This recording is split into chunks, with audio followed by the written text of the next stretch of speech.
আসসালামু আলাইকুম ওরহমতুল্লাহি ওবরাকাতু আলহামদুলিল্লাহি রাব্বিল আলামিন ওয়াসসালাতু ওয়াসসালামু আলা সাইয়্যিদিল আমবিয়াই ওয়াল মুরসালিন ওয়া আলা আলিহি ওয়া আসহাবিহি আজমাইন ওয়া মান তাবিআহুম বিইহসানিন ইলা ইয়াউমিদ্দিন আম্মা বা'দ। প্রিয় দর্শক শ্রোতা, মানুষের জীবনে ডিপ্রেশন হয়ে থাকে। এমন কোনো মানুষ নেই যার জীবনে ডিপ্রেশন নেই। কারো কারো জীবনে ডিপ্রেশন নেওয়ার মতো হয়, সহ্য করার মতো হয়, বিধায় মানুষ সহ্য করে নেয়। কিন্তু কোনো মানুষের জীবনে ডিপ্রেশন এমনভাবে আসে যে সে সেটা নিতে পারে না, সে সেটা বহন করতে পারে না। একসময় এই ডিপ্রেশন থেকে নিস্তার পাওয়ার জন্য, চিরতরে রেহাই পাওয়ার জন্য, আল্লাহ মাফ করুন, ওই মানুষটা আত্মহত্যার পথ বেছে নেয়। ওই মানুষটা সুইসাইড করার সিদ্ধান্ত নিয়ে ফেলে। এমন সিদ্ধান্ত আসলে মোটেও ঠিক না। এই যে মানুষের জীবনে যে ডিপ্রেশনটা আসে, মূলত এটা একটা সাময়িক ট্রমা, সাময়িক মানসিক কষ্ট। এই সময় একটু ধৈর্য ধরলে, বড়দের সাথে পরামর্শ করলে এবং এই সাময়িক সমস্যা থেকে পরিত্রাণ পাবার জন্য চেষ্টা করলে ইনশাআল্লাহ সেই মানুষের ডিপ্রেশন চলে যাবে।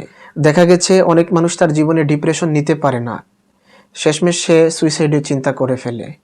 এরপর কোনোভাবে হোক, কোনো মানুষের মাধ্যমে হোক বা কোনো ওসিলায় হোক, সে সেই ডিপ্রেশন থেকে বেরিয়ে আসে।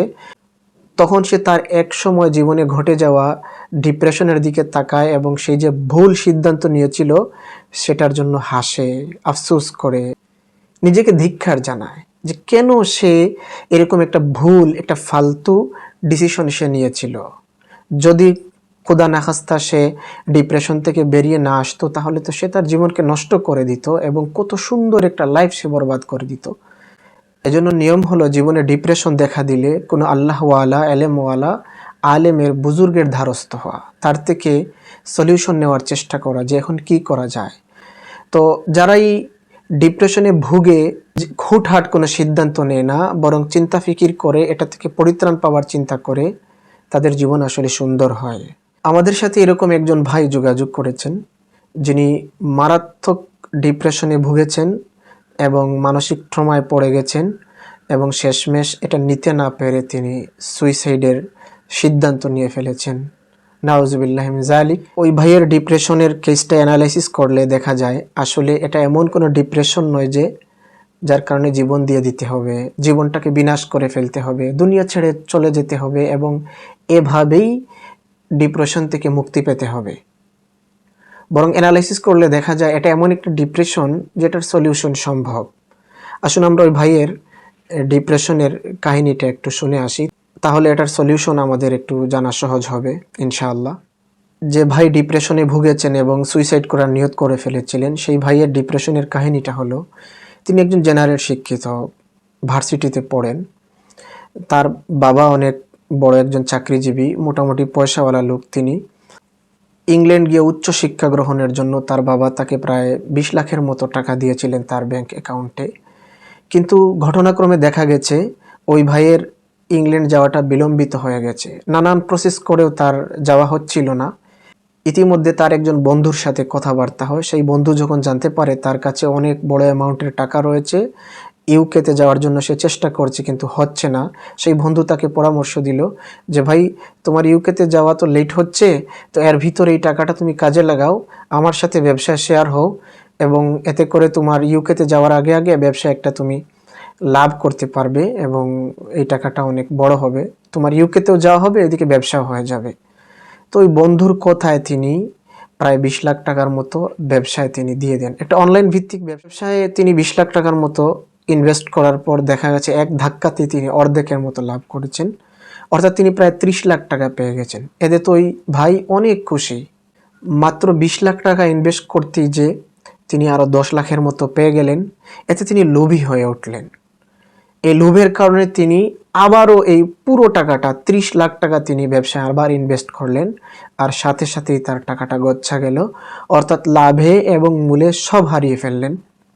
30 লাখ টাকা তার ধ্বংস হয়ে গেল, তিনি পথের ফকির হয়ে গেলেন। এরপর তো ভাইয়ের অবস্থা এতটাই শোচনীয় হয়ে গেল, কাউকে বলতেও পারছেন না, সইতেও পারছেন না। বাবাকে যদি বলেন তিনি ইউকেতে যেতে পারছেন না, এজন্য ব্যবসা করে তিনি লস খেয়েছেন, তার বাবা এটা মানবেন না, তার মাও মানবেন না। তারা মনে করবেন যে ছেলে আসলে নষ্ট হয়ে গেছে, নষ্টামির পথে টাকাগুলো খরচ করেছে, এখন ব্যবসার একটা গাল গল্প সে তৈরি করেছে। অথচ ঘটনাটা বাস্তব। তার বাবাকে এই ঘটনাটা বললে তাকে জবাই করে ফেলবেন, মাও কোনো সহায়তা করবেন না। ইতিমধ্যে হচ্ছে কি, তার ইউকে যাওয়ার কাগজপত্র মোটামুটি রেডি, এখন টাকাটা দিলেই তার ইউকে যাওয়া হয়ে যায়। কিন্তু ওই টাকাটা না থাকার কারণে ওই ভাই যেতে পারছেন না। ফ্যামিলি থেকে চাপ আসছে যে তোমাকে তো টাকা দিয়ে দেওয়া হয়েছে, তুমি যাচ্ছ না কেন? কিন্তু ইতিমধ্যে যে ভাইয়ের সাথে কি কি ঘটে গেছে এটা একমাত্র তিনি আর তার আল্লাহ জানেন, আর কেউ জানে না।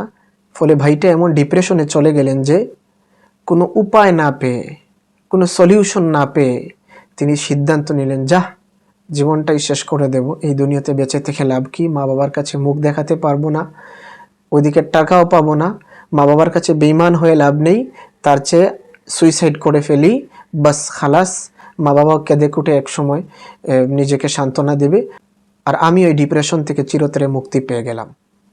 আসলে ওই ভাইয়ের চিন্তাটা ভুল, এই সিদ্ধান্তটা ভুল। মাত্র 20-30 লাখ টাকার জন্য তিনি তার জীবন নষ্ট করে ফেলতে চেয়েছিলেন।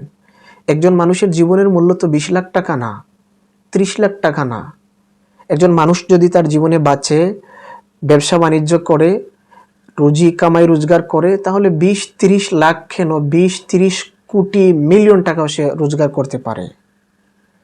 এমত অবস্থায় যে মানুষ তার জীবনে 20-30 কোটি কেন, 20-30 মিলিয়ন ট্রিলিয়ন সে রোজগার করতে পারে, সম্পদ জমাতে পারে, সেই মানুষটাই যদি মাত্র 20-30 লাখ টাকার জন্য তার জীবনকে ধ্বংস করে ফেলে, আত্মহত্যা করে ফেলে, সে তো বোকা। কারণ তার জীবনের মূল্য তো 20-30 লাখ টাকা না। তো ওই ভাই যখন আমার সাথে যোগাযোগ করলেন, আমি তাকে বললাম, ভাই বুঝলাম আপনার সব কিছু, আপনি যে সুইসাইডের নিয়ত করেছেন মাত্র 20-30 লাখ টাকার কারণে, আচ্ছা বলুন তো আপনার জীবনের মূল্য কি 20-30 লাখ টাকা? তখন ওই ভাই একেবারে চুপ হয়ে গেলেন, কোনো কথা বলতে পারছিলেন না। আর আসলে বলার কোনো বিষয়ও নাই, কারণ দেখেন বাস্তবেও তো মানুষের জীবনের মূল্য 20-30 লাখ টাকা হতে পারে না। মানুষের জীবনের কোনো মূল্যই নাই, এটা অমূল্য একটা জীবন, অমূল্য একটা জীবন মানুষের। এটা আপনি যত শত কোটি মিলিয়ন ট্রিলিয়ন বলেন না কেন, মানুষের জীবনের মূল্য টাকা দিয়ে হতে পারে না। এমত অবস্থায় কেউ যদি 20-30 লাখ টাকা বলেন, বা তার চাইতে বেশি বলেন, বা তার চাইতে কম বলেন, এরকম কোনো টাকার কারণে তার জীবনকে নষ্ট করে ফেলে, আত্মহত্যা করে ফেলে, তাহলে সে তো কম বিনিময়ে সে দামি জিনিসটা নষ্ট করে ফেললো। এই মানুষটা তো আসলে বোকা। আমার প্রশ্নে যখন ভাই একেবারে নিশ্চুপ হয়ে গেলেন, আমি তখন সুযোগটা কাজে লাগালাম। আমি ভাইকে বললাম, ভাই ডিপ্রেশন যে আল্লাহ দিয়েছেন, সেই আল্লাহ সুবহানাহু ওয়া তাআলা ডিপ্রেশনের সমাধানও দিয়েছেন। আপনি কি কখনো চেষ্টা করেছিলেন আপনার সেই স্রষ্টা আল্লাহ তাবারাকা ওয়া তাআলা, যিনি আপনাকে এই ডিপ্রেশনে ফেলে পরীক্ষা করতে চাচ্ছেন, তিনি কোরআনের মধ্যে কি সমাধান দিয়েছেন? সেই আল্লাহ তাবারাকা ওয়া তাআলার রাসূল মুহাম্মদ সাল্লাল্লাহু আলাইহি ওয়াসাল্লাম ডিপ্রেশনের জন্য মুমিনদের কি সলিউশন দিয়ে গেছেন? তখন ওই ভাই কিছু বলছেন না। আসল কারণ হলো ওই ভাই খুব বেশি দিন জানেন না। যদি জানতেন তাহলে তিনি তো আসলে এইভাবে সুইসাইডের নিয়ত করতেন না। প্রিয় দর্শক ও শ্রোতা, আল্লাহ তাবারাকা ওয়া তাআলা সূরা বাকারার 155 নং আয়াতের মধ্যে বলেন, ওয়ালানাবলুওয়ান্নাকুম বিশাইইম মিনাল খাউফি ওয়াল জু'i ওয়া নাকসিম মিনাল আমওয়ালি ওয়াল আনফুসি ওয়াস সামারাত ওয়া বাশশিরিস সাবিরিন। এই আয়াতে আল্লাহ সুবহানাহু ওয়া তাআলা মানুষদেরকে বলতে চাচ্ছেন, হে মানুষেরা, আমি অবশ্যই তোমাদেরকে পরীক্ষা করব, ভয় দেখিয়ে, ক্ষুধা দিয়ে, সম্পদ নষ্ট করে, মানুষের মৃত্যু ঘটিয়ে এবং ফল ধ্বংস করে। এই আয়াত থেকে বোঝা গেল আল্লাহ তাবারাকা ওয়া তাআলা মানুষকে নানাভাবে পরীক্ষা করেন। তন্মধ্যে আল্লাহ তাআলার পরীক্ষা করার একটা অন্যতম মাধ্যম হলো সম্পদ নষ্ট করা। সুতরাং কোনো মানুষের জীবনে যদি সম্পদ নষ্ট হয়, টাকা হারিয়ে ফেলে, বড় অঙ্কের টাকা হোক অথবা ছোট অঙ্কের টাকা হোক, এটা বুঝতে হবে আল্লাহ তাআলার কোরআনে বলা সেই নাকসিম মিনাল আমওয়াল, আল্লাহ তাআলা যে সম্পদ কমিয়ে, সম্পদ হ্রাস করে, সম্পদ ধ্বংস করে আল্লাহ তাআলা পরীক্ষা করতে চান, এটা সেই আয়াতেরই অন্তর্ভুক্ত। কেননা আল্লাহ তাবারাকা ওয়া তাআলা আয়াতের শেষে বলেছেন, ওয়াবাশশিরিস সাবিরিন, হে নবী আপনি ধৈর্যশীলদেরকে সুসংবাদ দান করুন। বোঝা গেল আল্লাহ তাআলা চান তার কোন বান্দা এই বিপদে পড়ে ধৈর্যটা ধারণ করতে পারে, সেটা আল্লাহ তাআলা দেখতে চান। এমত অবস্থায় কেউ যদি টাকা টুকা হারিয়ে ধৈর্য ধারণ না করে, তাইলে সে আল্লাহ তাআলার পরীক্ষায় ফেল করলো, এটা নিশ্চিত। এখন কেউ ডিপ্রেশন থেকে বাঁচার জন্য আত্মহত্যা করে ফেললো, দুনিয়ার সাময়িক ট্রমা থেকে বাঁচার জন্য সে মনে করলো যে সে মারা গেলেই সব শেষ। বিষয়টা তো আর এরকম না। সাময়িক একটা ট্রমা থেকে বাঁচার জন্য, ডিপ্রেশন থেকে বাঁচার জন্য সে পরকালে চিরকালের জন্য একটা ডিপ্রেশনে পড়ে যাচ্ছে। এটা হয়তো সে জানেই না। আত্মহত্যা কোনো সমাধান নয়। সুইসাইড করলেই যে মানুষ শান্তি পাবে, মুক্তি পাবে, বিষয়টা তো এমন নয়। কারণ সে সামনে মুক্তি পাচ্ছে না, সে সামনে শান্তি পাচ্ছে না, অশান্তির একটা জগতে সে পদার্পণ করছে। আসুন বিষয়টা আমরা একটু রাসূল করিম সাল্লাল্লাহু আলাইহি ওয়াসাল্লামের হাদিসের আলোকে বোঝার চেষ্টা করি। সহিহ বুখারী এবং মুসলিম শরীফে হাদিস এসেছে, عن أبي هريرة رضي الله تعالى عنه قال قال رسول الله صلى الله عليه وسلم من قتل نفسه بحديدة عذب بها في نار جهنم। আবু হুরায়রা রাদিয়াল্লাহু তাআলা আনহু থেকে বর্ণিত, রাসূল করিম সাল্লাল্লাহু আলাইহি ওয়াসাল্লাম বলেছেন, যে ব্যক্তি কোনো ধারালো অস্ত্র দিয়ে আত্মহত্যা করবে, জাহান্নামের মধ্যে তাকে সেই একই ধারালো অস্ত্র দিয়ে শাস্তি দেওয়া হবে। অন্য আরেকটি বর্ণনার মধ্যে এসেছে, খালিদান মুখাল্লাদান ফিহা আবাদা, আত্মহত্যাকারী ব্যক্তি জাহান্নামের চিরস্থায়ী আযাবের সম্মুখীন থাকবে। এজন্য ইসলাম বলে আত্মহত্যা মহাপাপ। যে ব্যক্তি দুনিয়ার কোনো সমস্যা থেকে বাঁচার জন্য, ডিপ্রেশন থেকে বাঁচার জন্য, রেহাই পাবার জন্য সে আত্মহত্যা করে নিল, সে আসলে রেহাই পেল না, সে বরং চিরস্থায়ী একটা সমস্যা, চিরস্থায়ী একটা কষ্ট, চিরস্থায়ী একটা ডিপ্রেশনের মধ্যে ঢুকে গেল। সে জাহান্নামে চিরস্থায়ীভাবে শাস্তি পেতে থাকলো। তাহলে এটা লাভ হলো না লস হলো ভাই?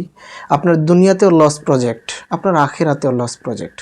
দুনিয়াতেও আপনি ডিপ্রেশন না নিতে পেরে আত্মহত্যা করলে দুনিয়ার এত সুন্দর একটা জীবন নষ্ট করে দিলেন। হয়তো সম্ভাবনাময় একটা জীবন আপনার হতো। হ্যাঁ, আপনি আল্লাহর অনেক আনুগত্য করতে পারতেন, গোলামি করতে পারতেন, জান্নাতে যেতে পারতেন, কিন্তু সেটাও আপনি ধ্বংস করে দিলেন এবং আপনি আখিরাতকেও ধ্বংস করে দিলেন।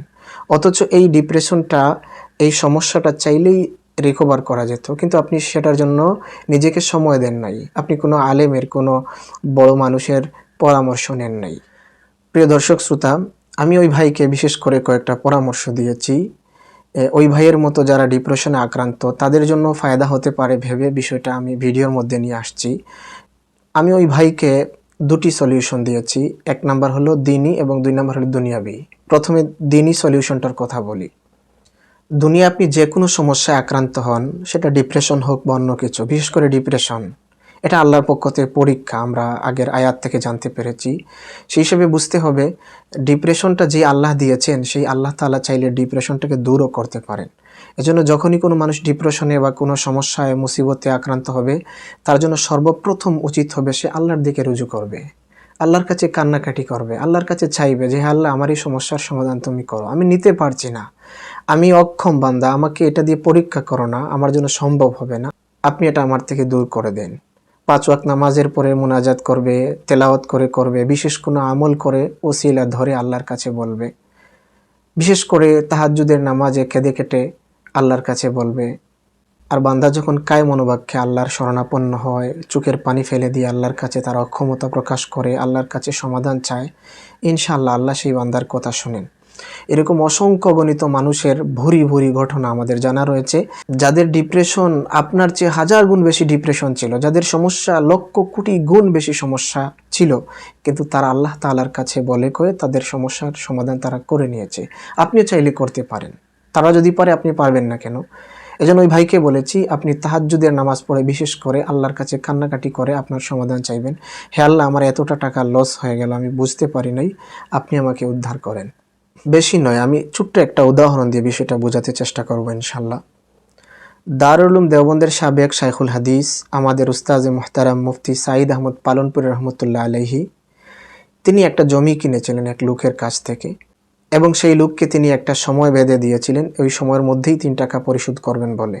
কিন্তু দেখা গেছে সময় ঘনিয়ে আসছে, কিন্তু হুজুরের কোনো টাকার ম্যানেজ হচ্ছে না। তো কি করবেন? বাধ্য হয়ে তিনি তার দেশের বাড়ি গুজরাটের পালনপুরে গেলেন, তার বাবার কাছ থেকে কিছু টাকা ম্যানেজ করে নিয়ে এসে দেওয়ার জন্য। কিন্তু তার বাবা বুঝতে পেরেছিলেন যেভাবেই হোক যে ছেলে এসেছেন টাকা ম্যানেজ করার জন্য। বাবা ছেলেকে নিরাশ করে ফিরিয়ে দিলেন, বলেন আমার কাছে কোনো টাকা টুকা নেই, তোমাকে দিতে পারবো না। তো পালনপুরি রহমতুল্লাহ আলাইহি ব্যর্থ হয়ে তিনি দেওবন্দে ফিরে আসলেন। এখন তো আর কোনো দরজা খালি নেই, একটাই মাত্র দরজা খোলা আছে। তো তাহাজ্জুদের নামাজের পর তিনি আল্লাহর কাছে হাত পাতলেন এবং একটা মাত্র কথাই বললেন কান্না করে, যে হে আল্লাহ, আব মে ক্যা করুঁ, আয় আল্লাহ আব মে ক্যা করো, এখন আমি কি করব। এইভাবে কান্না করতে থাকলেন আর ওই একটা কথাই তিনি বলতে থাকলেন, হে আল্লাহ এখন আমি কি করব, এখন আমি কি করব। আল্লাহ সুবহানাহু ওয়া তাআলা তার চোখের পানিকে কবুল করলেন। কিছুদিনের মধ্যেই তার ঘনিষ্ঠ একজন বন্ধু তাকে ফোন দিয়ে বড় অঙ্কের একটা টাকা তাকে হাদিয়া দিলেন। সুবহানাল্লাহ। পালনপুরি হুজুর রহমতুল্লাহ আলাইহি বুঝতে পারলেন যে আল্লাহ তাআলা তার দোয়া কবুল করেছেন। তো যে পালনপুরি রহমতুল্লাহ আলাইহি এত বড় ঋণের টাকাটা আল্লাহর কাছে কান্নাকাটি করে মাত্র একটা কথা বলে সমাধান করে নিতে পারলেন। আপনি পারবেন না কেন ভাই? আপনিও চেষ্টা করে দেখেন, সেই আল্লাহ তো এখনও আছেন। আল্লাহ তাবারাকা ওয়া তাআলা কোরআনুল কারীমের সূরা বাকারার ৪৫ নং আয়াতের মধ্যে বলে দিয়েছেন, ওয়াস্তাঈনু বিস-সাবরি ওয়াস-সালাহ, হে মানুষেরা তোমরা আমার কাছে ধৈর্য এবং নামাজের মাধ্যমে সাহায্য কামনা করো। যেহেতু আল্লাহ সুবহানাহু ওয়া তাআলা মানুষকে সমস্যায় ফেলেন, ডিপ্রেশনে ভোগান, সেই আল্লাহ তাবারাকা ওয়া তাআলা কোরআনের মধ্যে এটার সমাধানও বাতলে দিয়েছেন। ইমাম ইবনে জারির তাবারি রহমতুল্লাহি আলাইহি তার তাফসীরের মধ্যে এই আয়াতের ব্যাখ্যায় বলেন যে ধৈর্য এবং নামাজ আল্লাহর রহমত মানে আল্লাহর দয়া মায়া পাবার জন্য অনেক বড় সহায়ক হয়ে থাকে। সুতরাং আপনিও নামাজ এবং ধৈর্যের মাধ্যমে আল্লাহর কাছে সাহায্য কামনা করেন। আপনি আল্লাহকে দোষারোপ করবেন না, বেশি ডিপ্রেশনে ভুগবেন না, বেশি টেনশন করবেন না। আপনি ধৈর্য ধারণ করেন, আল্লাহর কাছে বলেন। ইমাম ইবনে কাসির রহমতুল্লাহি আলাইহি তার তাফসীরের মধ্যে এই আয়াতের ব্যাখ্যা করতে গিয়ে একটা হাদিস নিয়ে এসেছেন, যে হাদিসটা ইমাম আবু দাউদ রহমতুল্লাহ আলাইহি তার সুনানে আবি দাউদের মধ্যে উল্লেখ করেছেন। আন হুযায়ফা ইবনুল ইয়ামান রাদিয়াল্লাহু তাআলা আনহু قال كان رسول الله صلى الله عليه وسلم إذا حزبه أمر بادر إلى الصلاة। হুযায়ফা ইবনুল ইয়ামান রাদিয়াল্লাহু তাআলা আনহু বলেন, যখনই রাসূল সাল্লাল্লাহু আলাইহি ওয়াসাল্লাম কোনো সমস্যার সম্মুখীন হতেন সাথে সাথে নামাজে দাঁড়িয়ে যেতেন। তো দেখেন আল্লাহ তাবারাকা ওয়া তাআলা আয়াতের মধ্যে যে সলিউশন দিচ্ছেন, সমস্যায় আক্রান্ত হলে, ডিপ্রেশনে পড়লে ধৈর্য এবং নামাজের মাধ্যমে আল্লাহর কাছে সাহায্য চাইতে রাসূলুল্লাহ সাল্লাল্লাহু আলাইহি ওয়াসাল্লাম তার প্র্যাকটিক্যালি আমলের মাধ্যমে উম্মাহকে জানিয়ে দিচ্ছেন যে বিপদে পড়লে দ্রুত নামাজে দাঁড়িয়ে যেতে হবে এবং আল্লাহর কাছে এটার সমাধান চাইতে হবে। ইমাম ইবনে কাসির রহমতুল্লাহ আলাইহি এই আয়াতের ব্যাখ্যা করতে গিয়ে হযরত আব্দুল্লাহ ইবনে আব্বাস রাদিয়াল্লাহু তাআলা আনহুর একটা ঘটনাও নিয়ে এসেছেন। একবার আব্দুল্লাহ ইবনে আব্বাস রাদিয়াল্লাহু তাআলা আনহু সফরে ছিলেন। পথিমধ্যে তার কাছে তার ভাইয়ের ইন্তেকালের খবর পৌঁছালো। একজন ভাইয়ের জন্য তার ভাইয়ের মৃত্যুর খবর অনেক বড় মুসিবত। তো আব্দুল্লাহ ইবনে আব্বাস রাদিয়াল্লাহু তাআলা আনহু সাথে সাথে ইন্না লিল্লাহি ওয়া ইন্না ইলাইহি রাজিউন পড়লেন আর বাহন জন্তুটাকে রাস্তার এক কিনারে নিয়ে গেলেন। সেখানে সেটিকে বসালেন এবং বসানোর পর তিনি 2 রাকাত সালাতুল হাজাত নামাজ পড়লেন। নামাজ পড়ার পর তিনি আবারও সামনে আসতে থাকলেন আর বলতে থাকলেন যে আমাদের আর কি করার আছে। আল্লাহ তাবারাকা ওয়া তাআলা বিপদে পড়লে নামাজের মাধ্যমে, ধৈর্যের মাধ্যমে আল্লাহর কাছে সাহায্য চাইতে বলেছেন। প্রিয় দর্শক, আমি ভাইকে দুনিয়াবি সলিউশনের 3টি মাধ্যম বাতলে দিয়েছিলাম। 1 নম্বর বলেছিলাম যে আপনি অল্প স্বল্প পুঁজি নিয়ে চাইলে ব্যবসা করতে পারেন। ভাই বলেছিলেন কিভাবে ব্যবসা করব। আমি বললাম দেখেন আজকাল অনলাইনের যুগ, মানুষ অনলাইনে অনেক ব্যবসা করছে, সামান্য পুঁজি নিয়ে লাখ লাখ টাকার লাভ করছে। আপনি চাইলে ঘরে বসে, কেউ বুঝতে পারবে না, আপনি অল্প পুঁজি নিয়ে কোনো একটা হালাল ব্যবসা ধরেন। ইনশাআল্লাহ আল্লাহ আপনার এই ব্যবসায় বারাকা দান করবেন। কেউ বুঝলো না, আপনি তলে তলে ব্যবসা করে একটা অ্যামাউন্ট জমা করে ফেলতে পারবেন ইনশাআল্লাহ, এবং এটার মাধ্যমে আশা করি আপনি আপনার লসকে কাটিয়ে উঠতে পারবেন, আপনার ফ্যামিলি জানতেও পারবে না। আমি দ্বিতীয় যে সলিউশন দিয়েছিলাম ভাইকে, সেটা হলো ভাইয়ের কাছে কিছু টাকা ছিল 2-3 লাখ টাকার মতো। আমি বললাম এই টাকার সাথে আপনি আপনার ঘনিষ্ঠ কারো কাছ থেকে আরও কিছু টাকা নেন, নিয়ে আপনার ইউকে যাওয়ার দরকার কি। প্রথমত আপনি এমন কোনো দেশ চয়ন করেন যেসব দেশ ভালো অফারে ছাত্রদেরকে স্কলারশিপ দিয়ে নিচ্ছে। আপনি এমন কোনো দেশে যান স্কলারশিপের মাধ্যমে, সেখানে গিয়ে লেখাপড়া করুন এবং পাশাপাশি আপনি একটা জব করার চেষ্টা করুন। মোটামুটি একটা টাকা যখন হয়ে যাবে, আপনি নিজেকে একটা পর্যায়ে নিয়ে চলে যাবেন, তখন আপনার জন্য ইউকে যাওয়া সহজ হয়ে যাবে। বাংলাদেশ থেকে যাওয়া যতটুকু কঠিন, সে দেশ থেকে ততটুকু কঠিন হবে না ইনশাআল্লাহ। আমি ভাইকে বলেছিলাম যে আপনি আপনার মা বাবাকে এটা বলবেন যে আপাতত ইউকে যাওয়া সম্ভব হচ্ছে না, এই দেশে যাওয়া সম্ভব হচ্ছে, আমি আপাতত এখানেই যাচ্ছি, তারপর ইনশাআল্লাহ ইউকে যাব। তো আপনি যখন ওই দেশে গিয়ে মোটামুটি পা জমিয়ে ফেলবেন এবং কিছুটা টাকা সঞ্চয় করবেন, তারপর আপনি ইউকেতে যান। তো আপনার ওই দিকে এতটা টাকা লস হলো, এটা মা বাবাও জানলো না, আপনার শেষমেশ ইউকেতেও যাওয়া হলো, আপনার ডিপ্রেশনটাও চলে গেল, আপনারা সুইসাইড করতে হলো না। আমার এই পরামর্শটা ভাইয়ের খুব ভালো লাগলো। কেননা তিনি ইতিমধ্যে শুনতে পেয়েছেন যে কিছু দেশে অল্প টাকায় অফার দিয়ে ছাত্রদেরকে স্কলারশিপ দিয়ে নিয়ে যাচ্ছে পড়াশোনার জন্য। আমি ভাইকে সর্বশেষ দুনিয়াবি যে সলিউশন দিয়েছিলাম সেটা ভাইকে বলেছিলাম যে দেখুন, অনেক সময় মানুষ মুখ দিয়ে যা বলতে পারে না সেটা চিঠির মাধ্যমে প্রকাশ করতে পারে। চিঠির মাধ্যমে মনের সবটুকু আবেগ আকুতিকে প্রকাশ করেও চাইলে লেখা যায়। আপনি যদি মনে করেন আপনার বাবার সামনে গিয়ে আপনি দাঁড়াতে না পারেন, বাবাকে সত্য ঘটনা বলতে না পারেন, বাবা আপনাকে মেরে ফেলবে, কেটে ফেলবে, তাহলে এক কাজ করতে পারেন, যখন আপনার টাকার জন্য ফ্যামিলিতে চাপ দেবে, আপনার আর বাসায় টিকা সম্ভব হবে না এবং আসল ঘটনা ফাঁস করলে আপনি বিপদের সম্মুখীন হবেন। এক কাজ করবেন, আপনি বাসা থেকে চলে আসবেন গোপনে এবং আসার আগে আবেগ ঘন ভাষায় মনের সবটুকু দরদ মিশিয়ে বাবা মাকে সম্বোধন করে সম্মান দেখিয়ে অত্যন্ত দরদি ভাষায় একটা চিঠি লিখবেন, যাতে সেই চিঠিটা আপনার বাবার হাতে পড়ে এই ব্যবস্থা করে আসবেন। এবং সেই চিঠিতে আপনি কিভাবে বাবার টাকাটা নষ্ট হয়ে গেল আপনি বুঝতে পারেননি, লাভের আশায় ব্যবসায় দিয়েছিলেন, কিন্তু বাবা সেটা বুঝতে পারবে না, বরং সে ছেলেকে ভুল বুঝবে। এদিকে আপনি অনেক চেষ্টা করেছেন, কোনোভাবেই রিকভারি করতে পারেন নাই, এমনকি আপনি ডিপ্রেশনে ভুগে আপনি সুইসাইড করার পর্যন্ত নিয়ত করে ফেলেছিলেন। শেষমেশ কোনো একজন আলেমের শরণাপন্ন হয়ে আপনি সুইসাইড থেকে ফিরে এসেছেন এবং যেহেতু টাকা ম্যানেজ করতে পারেন নাই, আপনার বাবার এতটা টাকা আপনি নষ্ট করে ফেলেছেন, সুতরাং এই টাকাটা ম্যানেজ করার আগ পর্যন্ত আপনি মা বাবার মুখ দেখবেন না, তাদেরকেও আপনার এই পোড়া মুখটা দেখাবেন না। এজন্য এই নিয়ত করে আপনি বাড়ি ছেড়ে চলে আসছেন।